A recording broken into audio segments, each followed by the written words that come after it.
दे रहे हैं। हमारी किसी को मर्जी हम किसको वोट दें। ये तुम उसके थोड़ा बढ़ गया कि वोट भी हम तुम्हारे कहने से देंगे।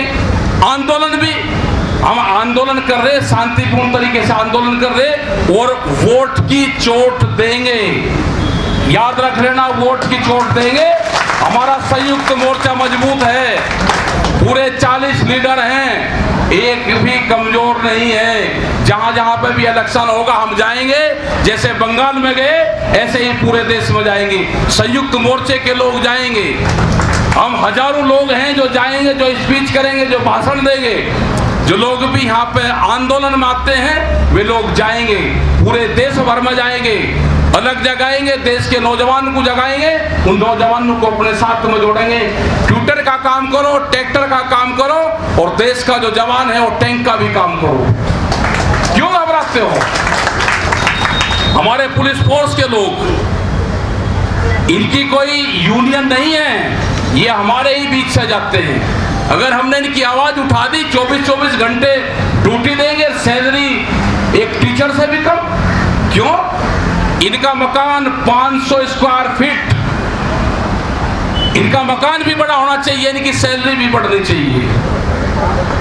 इनकी जो त्रुटियां तनख्वाहों में हो रही है वे त्रुटियां भी ठीक हो इनकी। इनका हिसाब किताब में गलत लगा रखा है, अगर ये आवाज उठाएंगे तो नौकरी से बाहर जाएंगे। इनकी त्रुटियां भी ठीक हो, जो हिसाब किताब है लिखा जाता है कि हिसाब किताब भूल चूक लेनी देनी, ये भी सब साथ है। चिंता नहीं करना, चिंता नहीं करना, जंग तो होगी, आंदोलन होगा, देश में आंदोलन होगा, क्रांति होगी देश में। ये किसान क्रांति है, ये किसान क्रांति है। किसान क्रांति यात्रा हो सकती है तो देश में किसान क्रांति भी होगी। किसान ये क्रांति तो है। हम बरसात, सर्दी, गर्मी, धूप, मौसम की मार, सरकार की मार, पुलिस फोर्स की मार, पानी यहाँ पर नहीं देते उसकी मार, तो ये क्रांति तो है। अगर यहाँ पे पानी की दिक्कत कहीं हुई तो बोरिंग होंगे अपने, ये ध्यान से सुन लेना सारे के सारे। यहाँ पे जन सुविधाएं की जरूरत है तो है।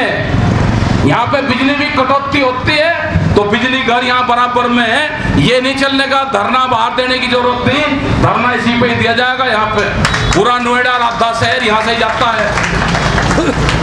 हमने कहा कि भाई जो रास्ते बंद पड़े हैं नीचे, जो रास्ते चले हुए हैं, जो जनता के लिए खुले हुए हैं, हमने खोल रखे हैं, उसको क्यों बंद कर रखा? वे रास्ते भी खोलने चाहिए इनको। उन रास्तों को हम नहीं जाएंगे। और आगे भी कह रहे जब भी आंदोलन के लिए दिल्ली जाएंगे उस रास्ते पे भूल जाएंगे जहां तुम बैरिकेटिंग लगाओगे, बैरिकेटिंग तोड़ कर जाएंगे।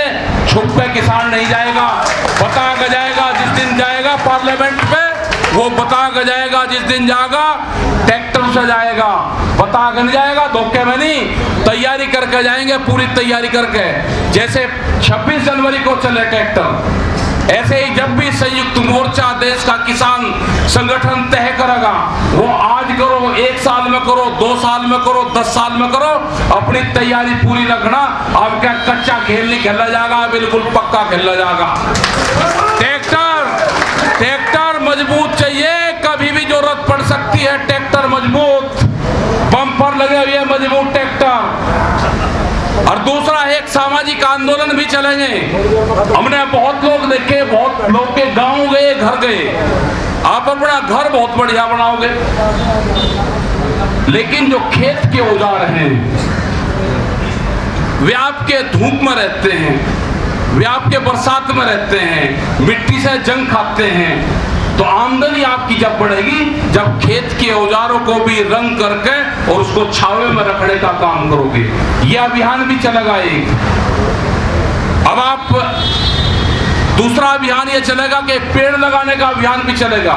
यहाँ पे हम जहाँ रहते हैं, अब बरसात का मौसम आ गया, जो लोग भी यहाँ पे शामिल हो वो अपने गाँव में पेड़ लगाएं, यहाँ पे पेड़ लगाएं, किसी भी सार्वजनिक स्थान पे पेड़ लगाएं। तो उस पेड़ का नाम होगा किसान क्रांति पेड़।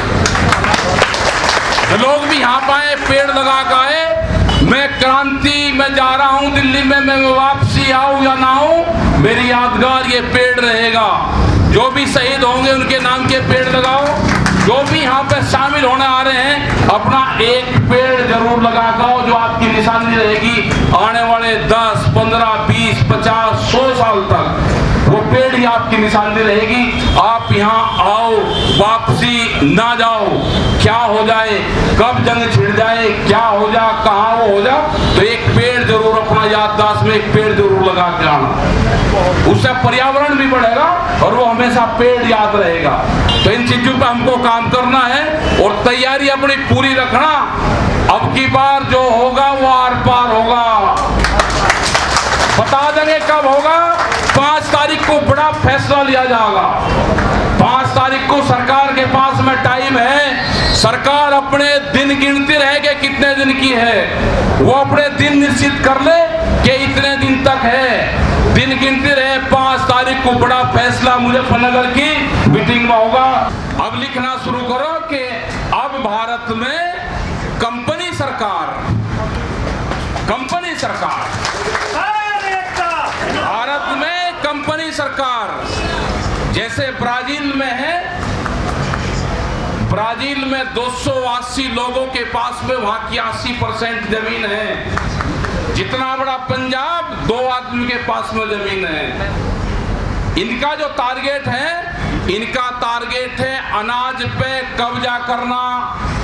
आज से 100 साल पहले जब राजा प्रथा देश में थी तो राजा वो बड़ा होता था जिसके पास में अनाज का भंडारण होता था। आज फिर वही परंपरा आ रही है कि बड़ी कंपनियां आएगी, देश के अनाजों पे कब्जा करेगी।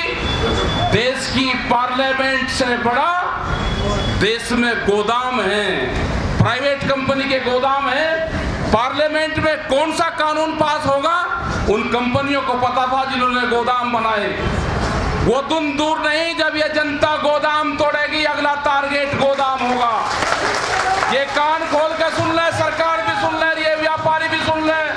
जो बड़ी बड़ी कंपनियां हैं ये गोदाम तोड़ के छप्पर बनाने पड़ेंगे जब ये देश का किसान आजाद होगा।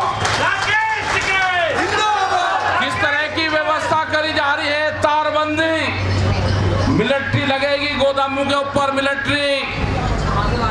ट्रैक्टरों को फिर तैयार रखना पड़ेगा। पहला होता था चुनाव चिन्ह, पहला होता था हल जोतता किसान, उसके एक बैल होते थे 2, उसके बदन पे आधा कपड़ा रहता था, उसको एक किसान मानते थे। अब आंख खोल कर सुन लो, बड़े बड़ा ट्रैक्टर अब किसान का निशान रहेगा। अब हल नहीं, अब ट्रैक्टर रहेगा, ट्रैक्टर। एक आंदोलन चल रहे वहां पे जो हमारे बुजुर्ग लोग हैं, बलदेव सिंह सिरसा, वो वहां पे भूख हड़ताल पे है। तो हरियाणा सरकार सबसे ज्यादा ऐबदारी करती है, बयानबाजी करती है, लाठीचार्ज करती है। बलदेव सिंह सिरसा हमारे सीनियर लीडर हैं, संयुक्त मोर्चे के 40 लोगों में से एक है। वहां पे वे धरने पे बैठे हुए हैं, अनशन पे बैठे हुए हैं। अगर उनको कुछ हुआ तो उसके बाद में हरियाणा सरकार देख लेना कि उसका क्या हर्ष होगा। उसकी जिम्मेदार हरियाणा सरकार होगी, भारत सरकार उसकी जिम्मेदारी होगी। जो सिरसा में हमारे किसान आंदोलनकारी जेलों में बंद हैं उनको छोड़ो। उन पे जो मुकदमे दर्ज करे गए हैं देशद्रोह के, वे मुकदमे वापसी लो, ये सुप्रीम कोर्ट ने भी कहा है। धन्यवाद। जय हिंद, जय भारत।